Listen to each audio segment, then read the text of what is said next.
folks, thanks for being with us.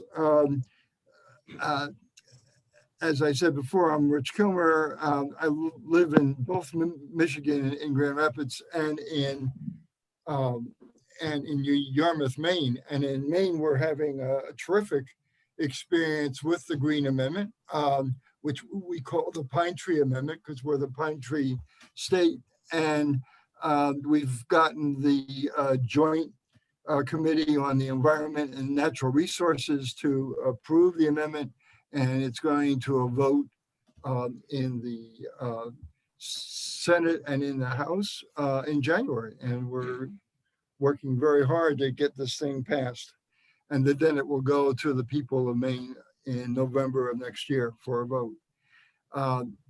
And the person who has inspired us and supported us and really and she'll tell you her story better than I can, but want to introduce Maya Van Rossum. And Maya, thanks for being with us, and thanks for telling us about a very exciting and very important development in the effort to protect creation. Well, Rich, I just want to thank you so much for this opportunity and bringing together such a wonderful group of folks to talk about this new pathway for environmental protection. You all know Rich directly or indirectly, so you know how wonderful he is and how dedicated he is to the environment and advancing good ideas. And I've had really the great fortune of working with Rich, as he said, in the state of Maine, and now maybe we can work together in the state of Michigan, but that will depend upon all of you. So we will see. Really quickly, my name is Maya Van Rossum, and I'm here wearing two hats. Oops, I didn't update the number there. I'm here wearing two hats. One of my hats is as the Delaware Riverkeeper, and for over 27 years, serving in that role and as leader of the four-state organization, the Delaware Riverkeeper Network. But I am also here wearing my newer hat as the founder of the National Green Amendments for the Generations book, the author of the book titled The Green Amendment, and the creator and founder of this new national movement that I'm here to talk to you about.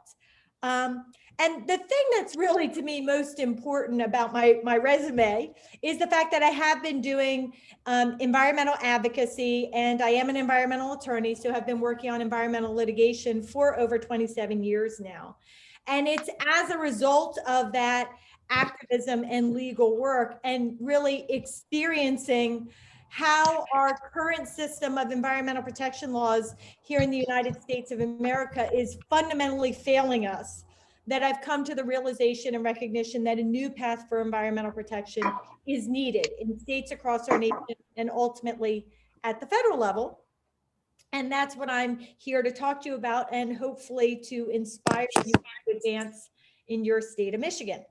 Now, whenever I talk to good environmentalists or anybody who cares about the earth, about this idea of needing a new path for environmental protection, often people sort of look at me with a little quizzically and they say, Maya, how is it possible that we need a new path for environmental protection here in the United States of America? How is it possible that there's even room for a new path for environmental protection? After all, we have hundreds of thousands of environmental protection laws and regulations, policies, programs, agencies, all of which are supposed to be dedicated to the environment and environmental protection. So why do you say we need something more? Well, the problem is, I don't care what state you're in, the way our system of laws and government operate here in the United States of America when it comes to environmental protection is they are very much focused on accepting environmental pollution and degradation as a foregone conclusion and leaping to the end of the decision-making process where it's more about figuring out how we're going to manage pollution and degradation, the who, the when, the where, the how much we're going to allow it to happen, through what kinds of permits and permitting. The system of laws and government we have are not focused on prevention of pollution and prevention of degradation before it even starts. This current system of laws also has a lot of gaps. There are a lot of things that are not regulated at all, or not regulated until it's well too late to prevent irreversible degradation and harm to plants, animals, species, and people. So there are a lot of gaps. There's all too often poor implementation of even the laws that we do have on the books. And inevitably, at one point or another, right, somebody gets into government that doesn't appreciate the importance of a clean and healthy environment and works very hard to roll back even the laws that we do have on the books. And sadly, under this current system of laws, environmental racism is very much built in, so that communities of color, indigenous, immigrant, and low-income communities continue to be intentionally targeted for highly polluting industrial operations and environmentally degrading actions and activities. And this racism is not happening. This environmental racism is not happening in spite of the laws that we have on the books. It's happening because of those laws, because of how they're written, and because of how they're intentionally implemented.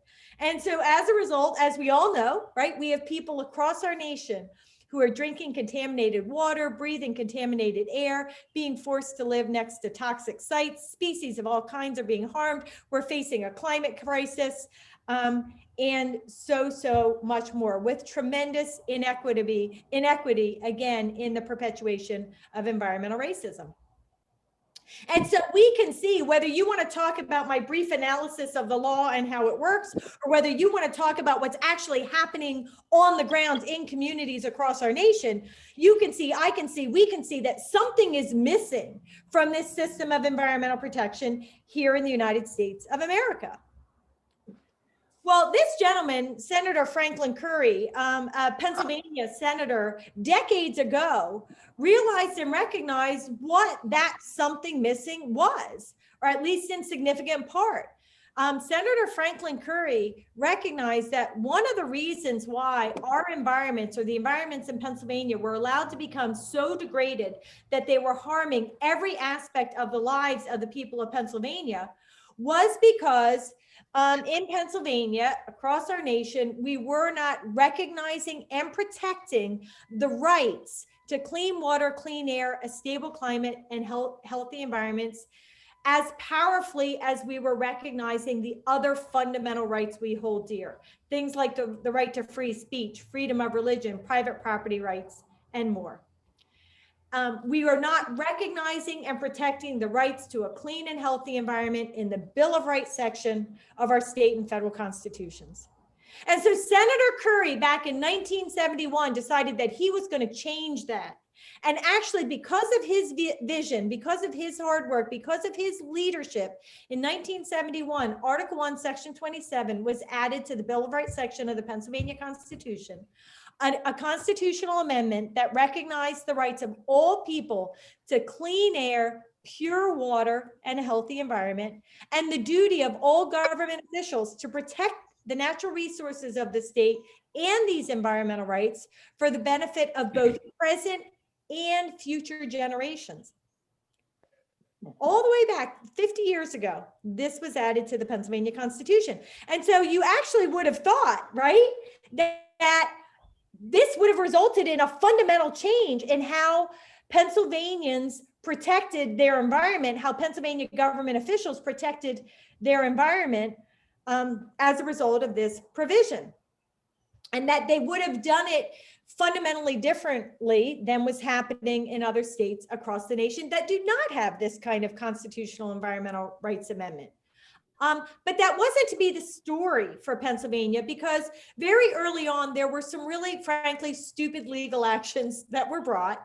And long story short, as a result of some ill-informed legal challenges, cases came out of the Pennsylvania courts, including the Pennsylvania Supreme Court, that declared this language to be just a statement of policy.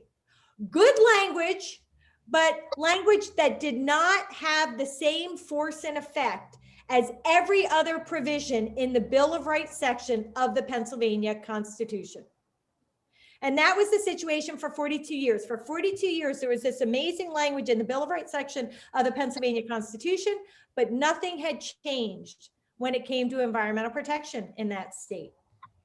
During this 42 years, drilling and fracking for gas came to Pennsylvania communities, bringing with it all of its highly polluting industrial operations, right? The pollution, the tremendous land transformation and devastation of the natural resources, contamination of the rivers and the streams and drinking water, contamination of the air, the release of climate changing methane emissions, proliferation of infrastructure like pipelines bringing their own devastating consequences.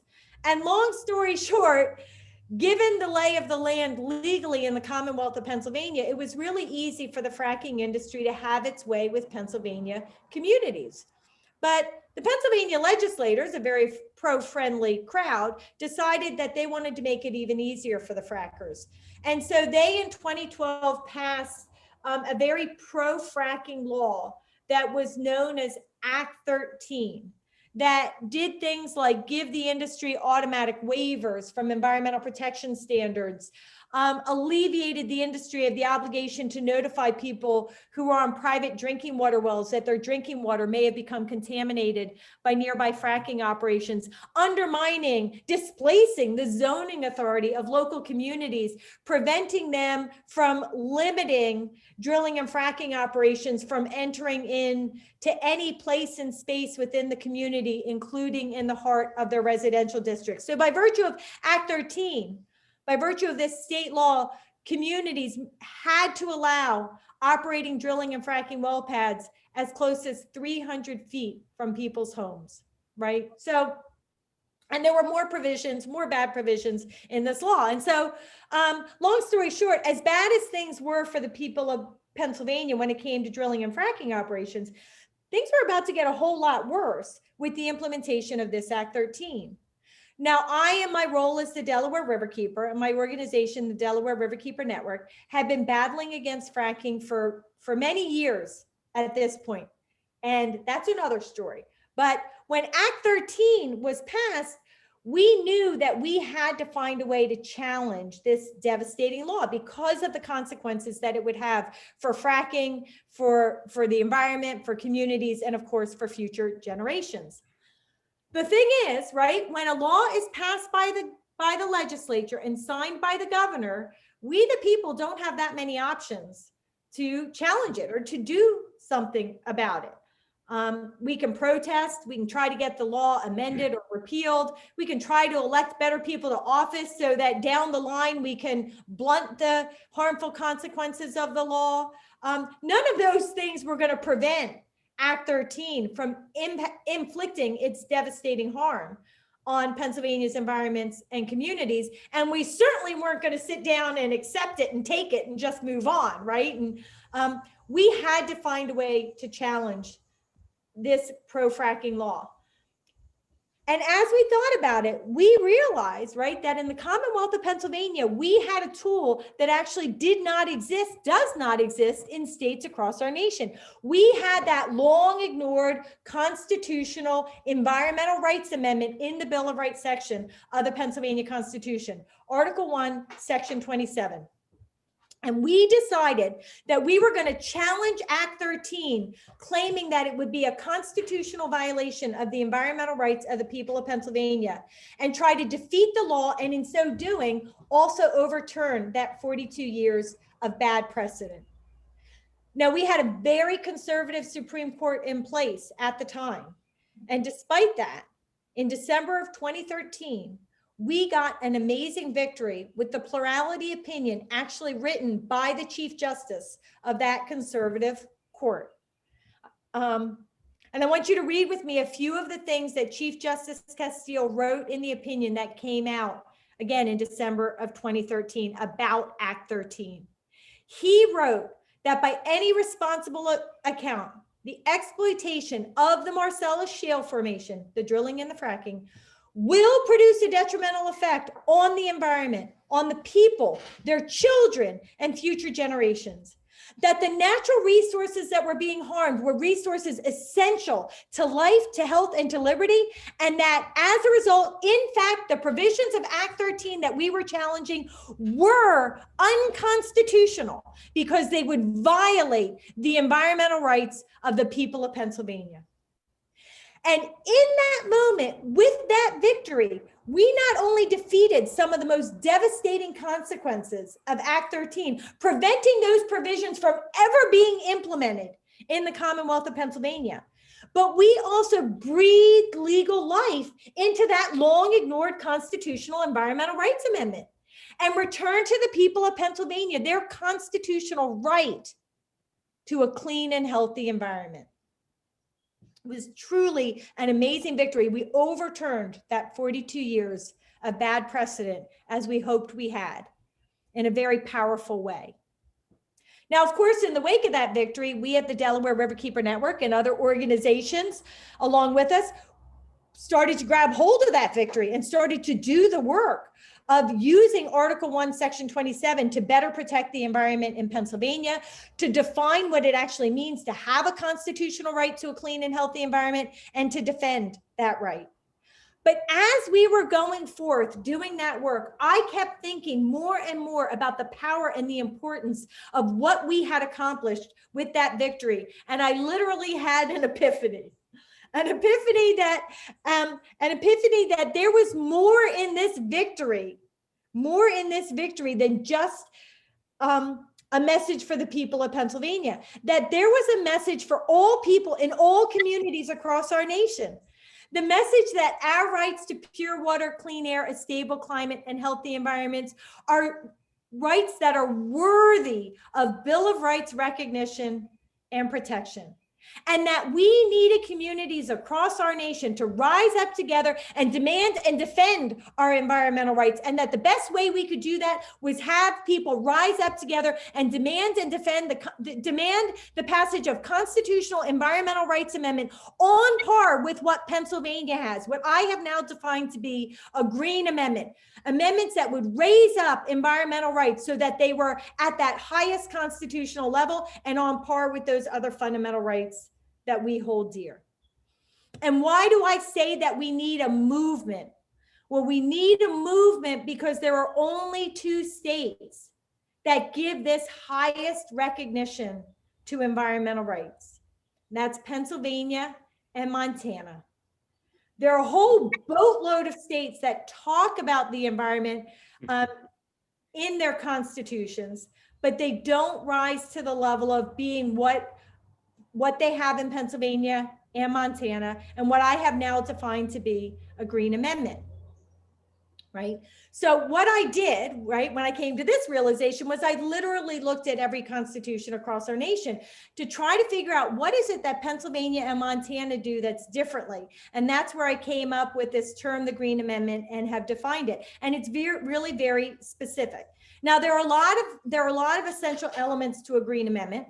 There are some elements that are a must-have. You may not sacrifice them. And there are other elements that are really powerful and important that you really want to have. And then there are other elements that are really good to have, but you can let them go. So I'm just going to talk with you about some of the most important essentials of a Green Amendment. But do know, please, that there is more to know. But these are amongst the fundamental essentials. The language needs, these are the essentials, right? If you want to raise up environmental rights on par with those other fundamental rights. The language must be in the Bill of Rights section of the Constitution. That's where we protect all of those other fundamental rights. That's where we must recognize and protect our environmental rights if we want them to be on equal footing. That is non-negotiable, non-sacrificable. If it's not in the Bill of Rights section of the Constitution, it's not a Green Amendment, and it won't necessarily accomplish what we're talking about here. It has to talk about or recognize the rights as belonging to all people, and ideally it includes generational language. It has to be clear about the kinds of rights that we're protecting. Fundamentals like clean water and clean air, a stable climate, and healthy environments. Amongst those states that talk about the environment in their constitutions but don't have a green level, a lot of them talk about the rights to fish, hunt, and trap, or the rights to navigate waterways, or the rights to land preservation. But we can all understand how land preservation and the rights to navigate are fundamentally different, right, than the rights to clean water and clean air. So we want to be clear about what it is that we're raising up in these constitutional Green Amendments. The language needs to be self-executing, meaning that it has legal enforceability and standing on its own right. As soon as the language gets added to the Bill of Rights section of the Constitution, people can rely upon it in the courts, in their advocacy, to vindicate their constitutional rights to things like clean water and clean air. You don't need the passage of laws to give legal life to this language. And it has to apply throughout all of government, from the local town council up through the legislature to the governor's office and all the agencies and government officials in between. Every government official at every level of government must be subject to this constitutional amendment. Those are amongst the basic fundamentals in what I have now defined to be a green amendment. And sort of since I came to this realization and the recognition and doing the work of offering clarity as to what Pennsylvania and Montana do that is different than every other state across the nation, I began this effort of trying to inspire this national movement to seek and secure the passage of what I now call to be constitutional green amendments. And the message is being met with amazing power and passion and interest and engagement. And at this point, I have actually inspired green amendment proposals in 13 states already. And in the state of New York, the green amendment has actually made it through the legislative process, and it's going to go before the people of New York in November. So by the end of the year, we might actually have constitutional green amendments in 3 states. And hopefully next year we'll get even more to pass their green amendment proposals. As Rich said, we're having really powerful engagement and interest in the state of Maine. But New Mexico and Hawaii are also right at the front of the line as well. And New Jersey is catching up. But it's just really inspiring in how powerfully engaging this movement is and how people really recognize its value in terms of truly securing environmental protection and environmental justice. Now, I just quickly, broad strokes, want to talk with you a little bit about how things change if a green amendment or when a green amendment gets added to a state constitution. Amongst the most important things, right, is this raising up of environmental rights so they are on par with other fundamental rights we hold dear. We all witness how powerfully the rights to free speech, the rights to freedom of religion, private property rights, even gun rights are protected under the law in states across our nation. And that protection is in very large part the result of the Bill of Rights recognition that those fundamental rights are given, the Bill of Rights protection that those fundamental rights are given. Well, this most powerful constitutional recognition and protection now comes to bear for the environment. The government decision-making now is transformed. It's totally reoriented. It's no longer about hopping to the end of the decision-making process to figure out what permit you're going to issue for the pollution and the degradation you've decided you're already going to accept. Now government officials must focus on prevention of pollution, prevention of degradation, prevention of an infringement on the constitutional right first. Whether they're legislating, regulating, funding, permitting, decision-making, whatever it is government is doing, right from the get-go, there has to be a focus on how are you going to prevent pollution and degradation. Every government official at every level of government now becomes duty-bound to protect the environmental rights of all the people, and they must protect those rights for both present and future generations. Environmental justice is incredibly strengthened because now every individual, regardless of their race, their ethnicity, their socioeconomics, we all have the same constitutional right to a clean and healthy environment. And all government officials become constitutionally bound to protect our environmental rights equitably. No more environmental sacrifice zones. It is constitutionally prohibited. Informed decision-making now becomes a mandatory part of the process. Gathering information about existing burdens and cumulative impacts is no longer just an exercise that can be accepted or ignored once it's carried out. looking at these very important implications of decisions that government are about to make or is about to make now has to become a part of the decision, a demonstrated part of the decision-making process in order to pass constitutional muster. Existing laws are strengthened because now all existing environmental protection laws are reinterpreted through the lens of environmental rights, right? How can I interpret these and implement these laws in a way that honors and respects my constitutional duty to protect the environmental rights of all the people equitably? The gaps are now filled. Where there are gaps in the law, right? Where things like PFAS or fracking way back in the beginning, although not that it's well regulated now, but where there are gaps in the law, people now can turn to their constitution and say, look, I have a right to clean water that is being violated by this action or activity that is not being regulated within my state. And they can rely on that constitution to go to the courts and vindicate their rights to a clean and healthy environment.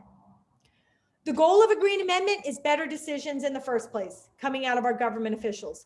The reality of a green amendment is when our government officials fail us in terms of environmental protection and environmental justice, people can get immediate access to the courts to vindicate their constitutional rights to a clean and healthy environment. And it's not just about the law, right? It also changes the way people are thinking about the environment, environmental protection, and environmental protectors. We're no longer just tree huggers or fish lovers, NIMBYers, right? Not my backyarders or job killers or eco-terrorists, right? We are now recognized for what we truly are. People who are rising up together to demand and defend the rights of our community. Rights that are now recognized in the Constitution. And what does that make us? That makes us U.S. patriots. U.S. patriots that cannot just be discounted and disregarded as so quickly happens now. In Pennsylvania, in Montana, green amendments are really making a difference. They're preventing new harms, they're addressing existing harms, they're filling the gaps in the law. And as we move forth, each and every day, we are setting more and more protective precedents using the constitutional environmental rights amendments, the green amendments in Pennsylvania and Montana. And so that's why I think that we need to seek and secure the passage of constitutional green amendments in every state across our nation. And for you in the state of Michigan, you know, is Michigan in a moment in time when people recognize that the law is fundamentally failing us, that a new path is needed, and that path is available in seeking and securing a constitutional green amendment in the state constitution. So with that, hopefully I've convinced you. And if not, at least I've given you a lot of good information to think about. And so I'm gonna stop my screen share and open it up for dialogue and any questions that you might have. Maya, thank you. That was incredibly helpful, and what a story of your own involvement in this issue. We're really grateful that you've come to Michigan via Zoom to be with us. It's really terrific. And as I mentioned, I also live in Maine, and we are having a really good experience with the Green Amendment, what we call the Pine Tree Amendment there. And we're on our way. We haven't gotten as far as New York has gotten, but we're getting there. And by next year, I'm optimistic that will happen. Just to tell you one story that's been important. Not only has the Pine Tree Amendment gotten a lot of attention, and a good friend of mine and I have written op-eds in 3 different newspapers in Maine, and it's getting a fair amount of attention. But at the same time that's been going on, the legislature, and then now hopefully signed by the governor, have in essence prohibited the use of PFAS. That we will really, there's 5 different bills that do different things to bring PFAS under control. And that's going on at the same time as that we know that we have to deal with the constitutional question as well. So it isn't like you choose one or the other. You do both. You work on legislation and you also work on the constitutional question. So eager to hear from all of you. Thanks for staying with us. And are there questions? Maya, why don't you take the questions from folks who raised their hands? And if you can see okay, or Colleen can help you, and we'll go from there. Great. I see John literally has his hand raised. So let's go with John, and then Tim and Richard. Yeah.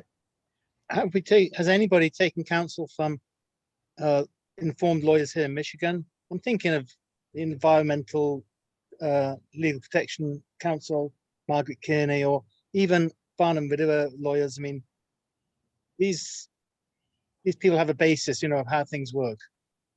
So whenever we get involved in a state and we advance, first off, the fundamentals of how the Green Amendment work, right? That's going to work in Michigan. So we're not going to need interpretation on that front in terms of how a constitutional amendment works. And we certainly have our experiences in Pennsylvania and Montana that will help. But that being said, absolutely, when we get involved in a state in advancing the Green Amendment movement, we really want to bring all the key people to the table. One of the things that I do is I bring forth the model language, the knowledge, the experience, and suggest, look, these are the elements. These are the elements that we need to include in our constitutional Green Amendment here. Here are different ways it's happening in other states. Here are different options and opportunities. We talk about what would be the priorities for your state, and sort of put that all together and work collaboratively to come up with that right language. And then, of course, there has to be an on-the-ground grassroots movement to make it happen. At the same time, there's action and activity with the legislature. All those pieces, right? I have a lot to bring to the table, but I'm not going to make that happen in Michigan. All the key players, like all of you, along with some of those really good legal thinkers, are going to be an important part of the collaborative team that's going to need to come together to advance this idea.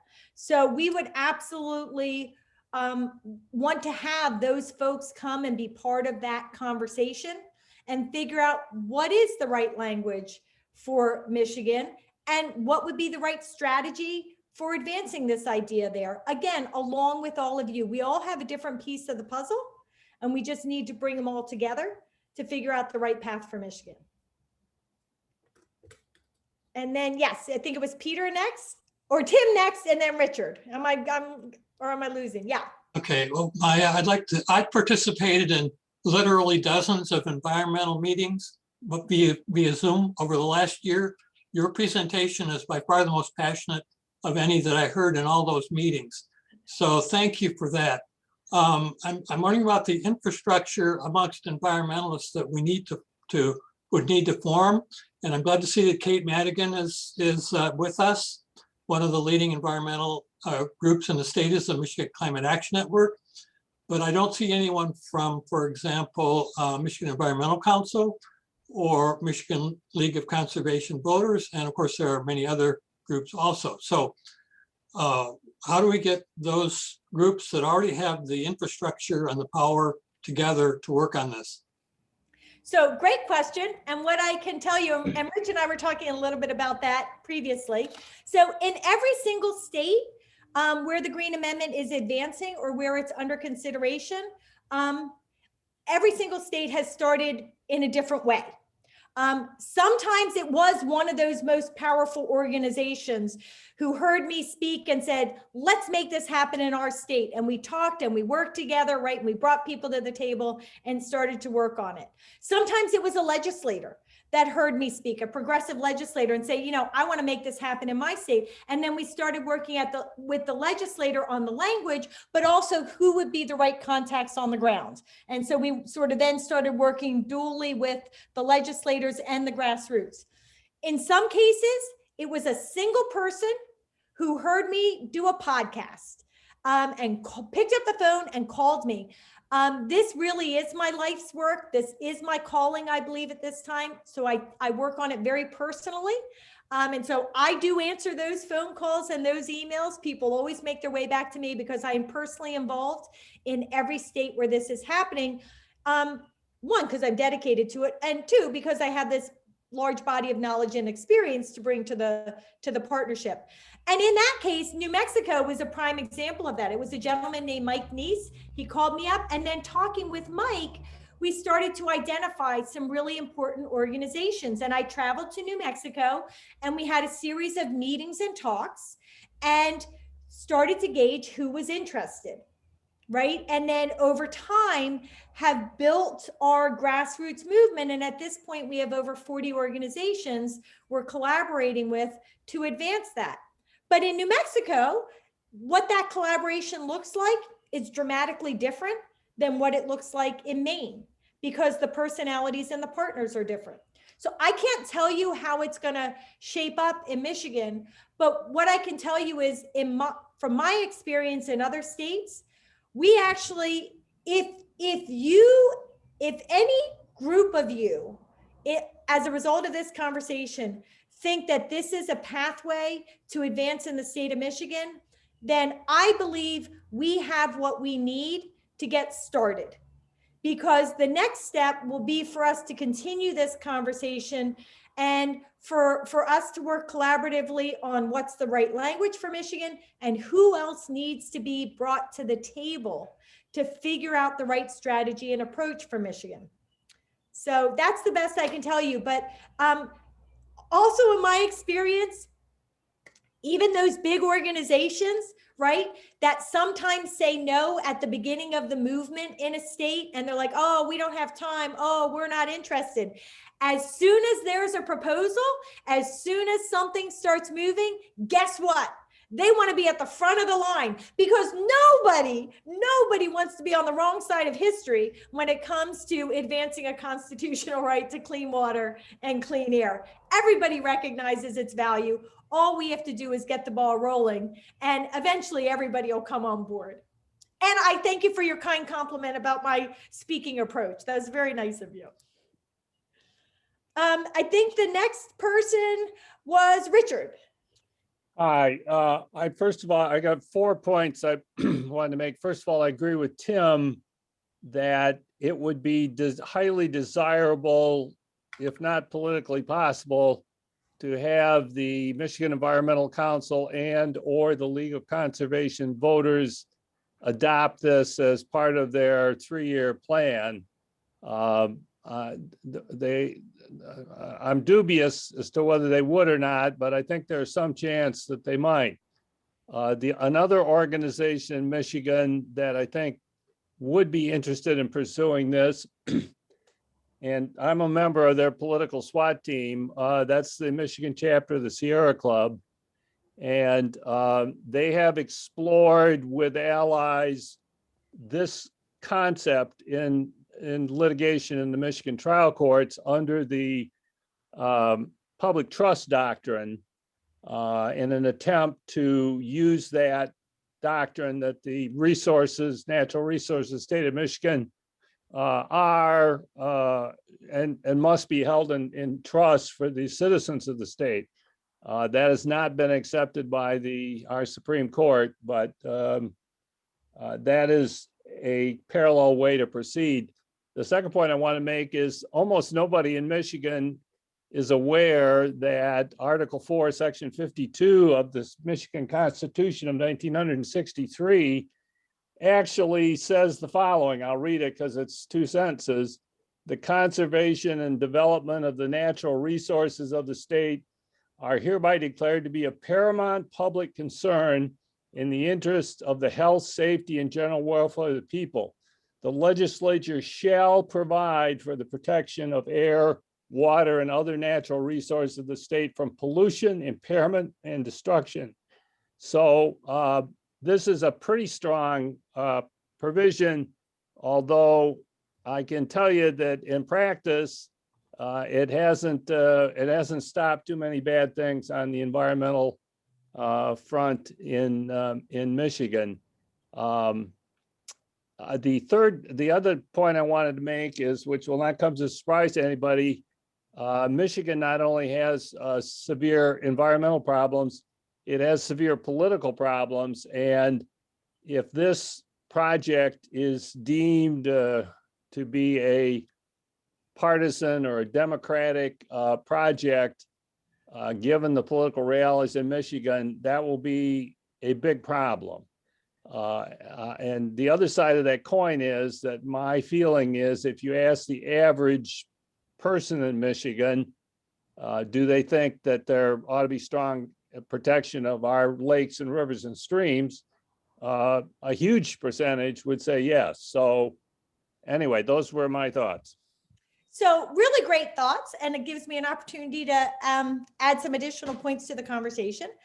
First off, yeah, the public trust doctrine, right, is across the nation, but we're talking about something far stronger than the public trust doctrine. And to the extent that we're talking about including trust language, which is one of the most powerful elements that can be included in a green amendment, that is different than the public trust doctrine. It's bigger than, stronger than the public trust doctrine. It's about taking the kind of trust, legal trust principles that apply to a money trust and now applying them to a natural resources trust. And in fact, just in the Commonwealth of Pennsylvania, just today, we got a new Supreme Court decision talking about that very language in the Pennsylvania Green Amendment and how incredibly important and powerful it is. So public trust doctrine really is an important concept across our nation for environmental protection, but I would suggest to you that what we were talking about is broader and stronger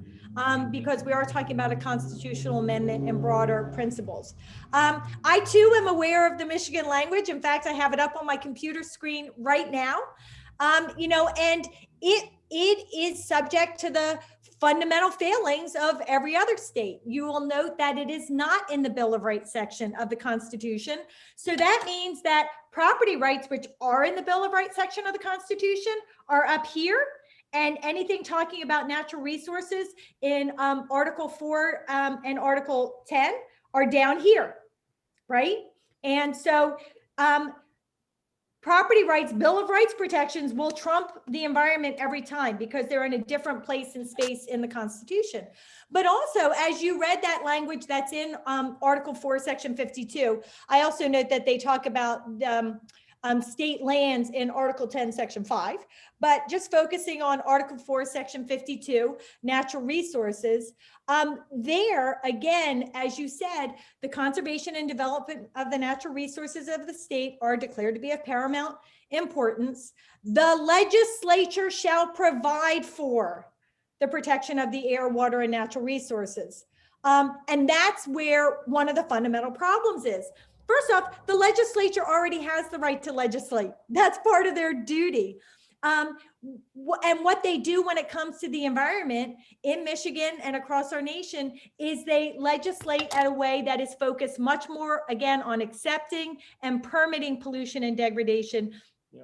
They're not focused on that prevention. So as long as the legislator legislates, even if it legislates badly when it comes to environmental protection, the constitutional obligation has been fulfilled, but the people's environmental rights have not been fully, fairly, properly protected. So Michigan's language suffers from a number of the fundamental failings that I identify in states across the nation. And on the partisan political front, that really is one of the beautiful things about a constitutional green amendment. We really come at this from a place of all people, regardless of political party, deserve and need clean water and clean air and healthy environments. And while certainly every state movement advances differently, we really try to make very, very clear that this is about all people, not just Democrats, not just about green, the Green Party, et cetera. It's about everybody. And in fact, in Maine and in New York and in New Jersey, the amendments are advancing on a very bipartisan basis from the get-go. So it's really allowing us to prove the point that the environment is not about politics, it is about people. And that is something that really helps us in our messaging. Peter, you had a question? I think you know that many of us on this call are aligned with Citizens Climate Lobby. I think so. I think you Yeah. all introduced yourselves that way. And our strong concern is the elimination of greenhouse gases. Is it too simple for me to say that were this amendment passed in Michigan, it would be illegal to emit greenhouse gases? Yeah, I think that it would, yes, I think that you can't hop to that place or space that easily with a constitutional green amendment, but certainly when you were talking about emissions that have, destabilize our climate, that contribute to the climate crisis, what you would now have is have the most powerful legal tool in the state, the Constitution's Bill of Rights, on your side of the argument. And so it really changes the nature of decision-making, both and activism, when you're engaged in a conversation with legislators and regulators about whether they should or should not pass a certain law or regulation, or should or should not issue a certain permit. And it also changes things if you find yourselves having to go into the courtroom to challenge something bad on climate grounds.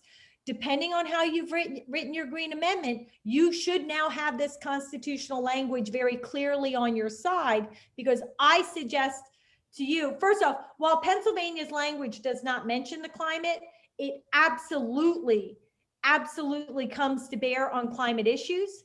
But I suggest to people in the modern day green amendment movement that one of the things you want to make sure that you have in your green amendment, what I include in my model language, is climate. And there are different ways to do that, but I think it should be explicitly in there. And I think the generational language that should explicitly be in there also helps you in your climate activism, whether it's outside the courtroom or inside the courtroom. So we can't hop right to where you want to be, but we certainly give you the most powerful tool to help in, again, trying to address the climate crisis and getting the state on the right path. Was there Elizabeth? Yes, Elizabeth. Hi, thank you. I'm curious, can you give some specific examples of things that have been changed, prevented as a result of this green amendment? Sure. So the first thing is that Act 13, right? I mean, every community where the Marcellus Shale exists would have drilling and fracking operations right in the midst of their homes and their hospitals and their playgrounds and their schools, automatically because of Act 13, as well as those other provisions. So we prevented that exponential expansion of the industry because we got that law defeated before it even started. There, the next big case that came in a couple years using our precedent was about the misappropriation of environmental protection funds. And the Green Amendment ensured that this misappropriation of funds that should have gone for environmental protection, but instead the legislature was trying to use just for the general operating budget, that was not allowed to happen. Now, mind you, right, each of these cases, there's all these elements and facts. So I'm giving you sort of the broad outcome. Another big victory, or there have been a couple of victories against permits. One notably having to do with the spreading of sewage sludge in a residential community at the headwaters of an exceptional value stream. And there the permitting was defeated because the government failed to look at the science and the cumulative impacts. And that was deemed a constitutional violation. So the permit had to be pulled back, so that they would actually have to do that informed decision-making. In the end, the permit never went forward as it was originally written, and that didn't happen. We have used the Green Amendment. Right now, there's a toxic site that's been in a super saturated toxic condition since the mid-1980s. Government has known about it and done nothing to clean it up. It's got a spreading pollution plume. And in fact, there was a proposal to do over 100 residential homes on this toxic site while it remained in this toxic condition. And the state was helping to advance that development along. Because of Pennsylvania's Green Amendment, we have been in litigation and lots of ins and outs. We've got interim decisions. We haven't completely gone through the litigation, but already the early decisions that have come out of the courts have prevented the construction of that residential development project. And now actually cleanup efforts are advancing through the state. And the court did declare that the failure of government to do anything, being aware of this toxic condition, that was a violation of their constitutional obligation. The failure to act was an action that they deemed an unconstitutional violation. Recently, there was a local municipality that was emboldened and inspired to deny a development project that would have resulted in the destruction in the last remaining woodlands in an urbanizing community in reliance on the Constitutional Green Amendment. A Public Utility Commission administrative law judge recently recommended rejection of approvals for a new high-powered power line because of a combination of environmental impacts, the economic results of that, harm to agriculture, and the lack of a demonstrated need, the combination of the two.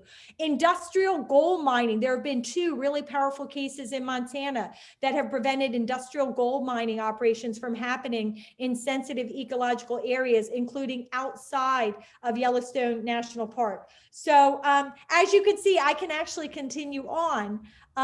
There is a robust and growing set of precedents in Montana and in Pennsylvania. And it's not just about challenging bad decisions and stopping them, but we also have good government officials, like in that local town council, but also at the state level, relying on the Green Amendment to advance good legislation, good legislative proposals. The Pennsylvania Attorney General relies on the Green Amendment to support their enforcement actions and activities against violators. So it's being used by people, by local government, by state government, both to stop bad and to advance good. So it really is powerful. And if you go to forthegenerations.org, a number of these cases I've written up, not all of them, but you can start to see those examples on the resources page at forthegenerations.org. Yes, Laura. I noted that when you were talking about Maine, you said it was going to be voted by the legislature in January and then by the people next year. Does that have to be the progression? In Michigan, it would be quite a challenge, I think, to have the legislature first vote on this. Can it be simply collecting petition signatures to a certain level to just get it to the vote of the people? That's the only way I see it's going to get through Michigan. So to be honest with you, I didn't have time because I had another talk earlier to look at the Michigan Constitution for the various pathways to amend the Constitution. But that would also be a really first early strategic step, is to look at what are the options. I don't know if ballot initiative is an option in Michigan. Maybe somebody else on this call. Yeah, I do, Maya. There are three ways of doing a constitutional amendment, and the way that is required in Maine is one of them. But the other option is to do collecting of signatures, and I forget the third. It's probably a constitutional convention. That's yes, generally that's the it. third way. That's it. That's Those it. are usually the three ways. Now, but the Yeah. one thing that I will say, Laura, is certainly while I hear, again, it would be a strategic question that, the collaborative that came together would want to think about, like, what is the right strategic pathway? Whichever way you go, right, it's not a gimme and it's not easy. A constitutional amendment is a higher bar. But that's one of the valuable things about it, right? While it's harder to secure, once it's secured, you're very unlikely to lose it because it's harder to unsecure. And also, whether you're talking about a legislative approach or a ballot initiative, I think it would be fair to anticipate in a difficult state like Michigan that you may have to try more than once, right, to succeed. But every time you take a pass at it, you're building, right, the movement. And we see that with a lot of the most powerful progressions at the state and federal level when it comes to constitutional amendments. It often takes more than one pass, but again, each effort helps build the movement towards success. So that would be an early question, but it sounds like ballot initiative is there, but ballot initiative isn't an easy path either, right? And it has its own challenges and hurdles. One of the nice things about a legislative path, even though it's difficult, and it is difficult even in, right, much more, very progressive, politically progressive states, it's still hard. The idea that you can identify a legislative champion and actually have the language proposed so that it's really clear what you are organizing people around is very, very helpful. And that can actually happen, pretty quickly going down that legislative path. But you need to be sure that your legislative champions and partners are not ones that are inclined to sell you out, right? Like our legislators in every state where I'm working, we have a really great relationship with them. They recognize the expertise that I bring to the table. And whenever there's a language negotiation going on, they always check back with the grassroots, movement that we've organized.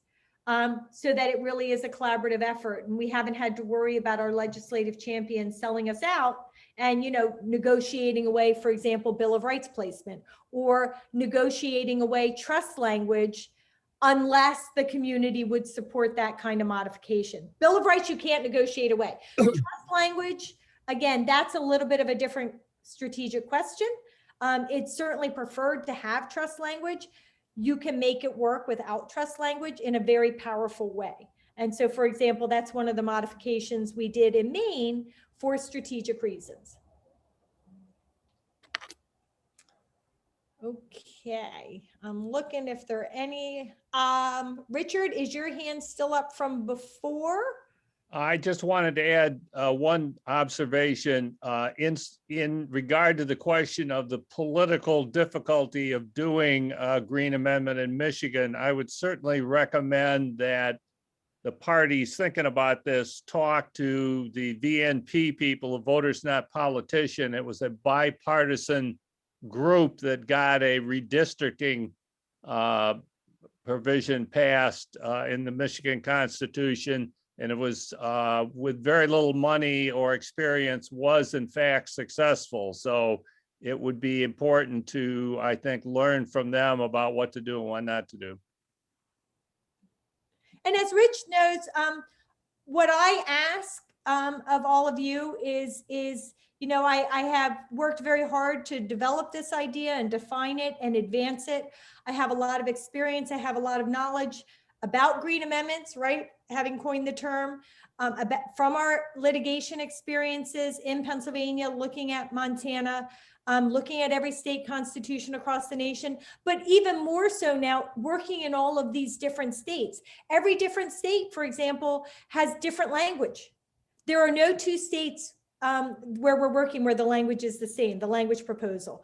In every state, we're having experiences in messaging, the challenges we can anticipate based on the language and how to answer them.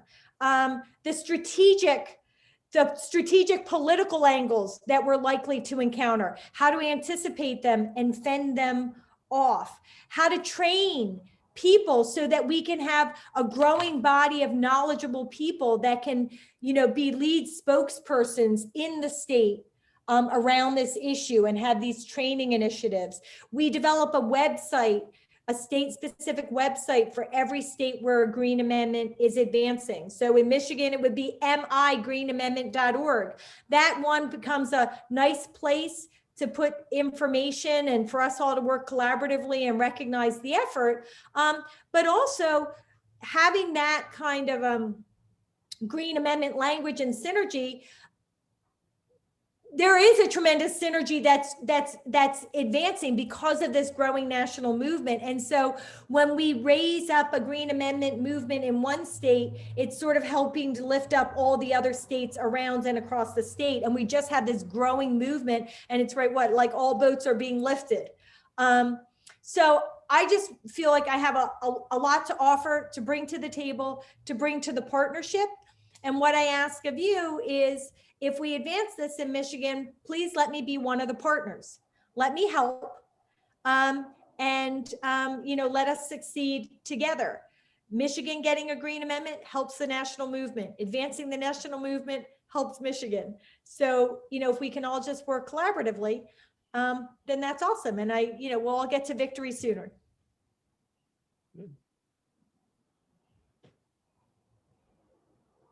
Any other questions? I think it looks like that's it. So I'm super grateful to Rich for organizing this, and I'm super grateful to all of you for coming and listening.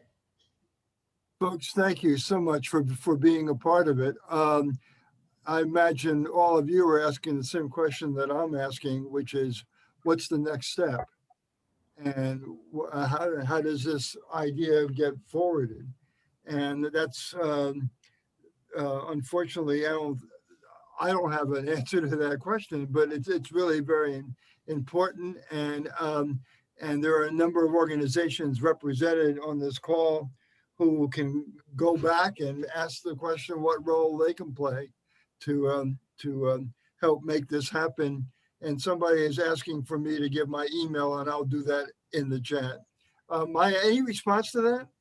Yeah. So, if there is interest from one or some of you, what we generally do in other states is we then have a follow-up meeting and we really talk it through. And like I said, it really, first off, I'm not going to come into your state unless I'm invited in, right? Like if you say you want to do a Green Amendment movement in Michigan, I am all in, and I will do whatever I can. One of my biggest efforts is to try to get funders to fund Green Amendment work, including my own. My experience with funders is, on any good environmental protection idea, they're always late to the game. They are still late to this game, but we're working on that, and we're building awareness and knowledge and support. And so I'm hopeful that I will be able to help bring funding dollars to every state where I work, for partners as well as for my contribution. But that being said, to advance the idea can begin slowly or quickly, but we need to partner up. And so the next thing I would say is, if there, maybe get back in touch with Rich, get back in touch with me. If there is interest in advancing this in Michigan, I think the next step would be another conversation, a sort of strategic thinking meeting. In Maine, Rich, it was first Michelle, Andy, and I, and then you came and Sue came, and now we have a little steering committee that is marshaling the whole statewide effort very, very effectively. In other states, the marshaling is on a bigger scale, and in other states, it's on even a smaller scale.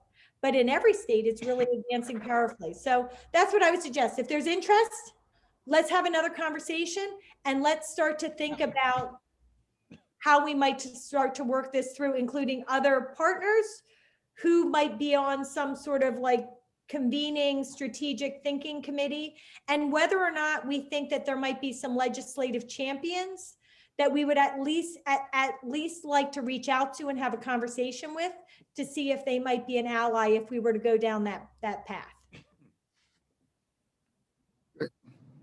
Well, Maya, thank you. I agree that your passion and your intelligence about this issue is noteworthy, and we're really grateful that you gave us more than an hour to help us understand this issue. So thank you so much, folks. Thanks for being a part of this. I think a next meeting makes all the sense. And we have the list of folks who were on this call. So we'll see. Hopefully we'll see you all again.